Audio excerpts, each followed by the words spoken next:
ఆగో మెల్లగా ఎటో పోతాను, ఎటు బయలుదేరినావు? అయ్యో ఇక్కడనే ఉన్నా మానే మా దోస్తులు గారు వాళ్ళని పోతానా. ఏ దోస్తు లేడు, నాకు తెలుసు నువ్వు ఎటు పోతాను. తాగడానికి పోతాను, తాగితే మాత్రం ఇంటికే రాకు, నీ ముందే చెప్తానా. అవునా సరే అయితే.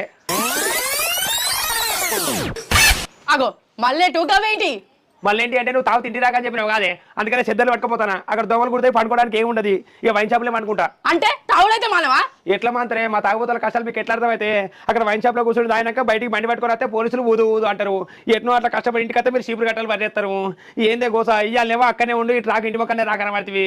ఎట్లనే తాగు ఇంటి మొక్క రాకంటే ఎట్లనే గోస. మరి ఇదంత బాధ కన్నా తాగుడు బంద్ చేయొచ్చు కదా, ఎందుకంత బాధ? రోజు తాగాలని మాకేమైనా సోకానే, గవర్నమెంట్ ఆదాయం రావాలని జిఎస్టీలు ఆర్ఎస్టీలు మేము కట్టుకుంటూ పోతాం. గట్లా గవర్నమెంట్ ఆదాయం అయితే పేదలకు నలుగురికి సాయం చేస్తారని గట్లా.